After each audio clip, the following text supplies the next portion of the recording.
જીગરજી આપણી સાથે જોડાયેલા છે. જીગરજી, ખાસ ક્યાં નજર આજે તમારી ઓપ્શન એક્સચેન્જમાં પડી રહી છે? ઓપ્શન્સમાં નિફ્ટીનો ઓપ્શન છે 24,500 નો, બટ ઓવરઓલ લાસ્ટ 2 દિવસથી જે પ્રીવિયસ સ્વિંગ હાઈ બ્રેક થઈ ગયો છે 24,355 નો, તો એક પુલબેકની એક્સપેક્ટેશન છે ડ્યુરિંગ ધ ઇન્ટ્રાડે. એટલે 24,500 નો કોલ સ્પેસિફિકલી આપણે બાય કરશું 100 અને 110 ની રેન્જમાં જ. સ્ટોપ લોસ રાખશું 70 નો અને ટાર્ગેટ રાખશું 200 નો. ખાસ કરીને નિફ્ટીનો 24,500નો કોલ ખરીદવાની સલાહ, 200ના ટાર્ગેટ, 70ના સ્ટોપ લોસ સાથે, પરંતુ 100 અને 110ની રેન્જમાં તમારે આ કોલ ખરીદવાનો છે. એટલે થોડો ઘણો ઘટાડો આવે ત્યારે તમે ચોક્કસથી અહીંયા ખરીદી શકો છો. અત્યારે લગભગ 144ની આજુબાજુ ચાલી રહ્યો છે, પરંતુ ઘટાડે અહીંયા ખાસ કરીને નિફ્ટીમાં ખરીદીની સલાહ બનતી દેખાઈ રહી છે. આ સિવાય અન્ય કોઈ ઓપ્શનની રણનીતિ નજરે પડી રહી છે જીગરજી?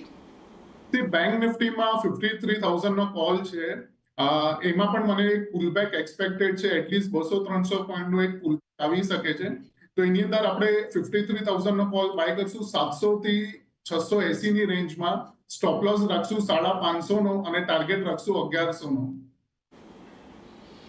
એટલે જો નિફ્ટી બેંકમાં પણ 53,000નો કોલ ઓપ્શન તમારે ખાસ ધ્યાનમાં રાખવાનો છે, 700થી 680ની વચ્ચે. એટલે થોડો ઘટાડે અહીંયા પણ ખરીદદારી કરો. Target 1100, stop loss 550. એક 200થી 300 પોઈન્ટના પુલબેકની અપેક્ષા અહીંયા નિફ્ટી બેંકની અંદર બની રહી છે. એટલે એના પર એક ફોકસ તમારે ખાસ કરીને રાખવાનો છે. એટલે નિફ્ટીની અંદર 24,500 અને નિફ્ટી બેંકની અંદર 53,000ના કોલ પર તમે ખરીદદારી કરી શકો છો.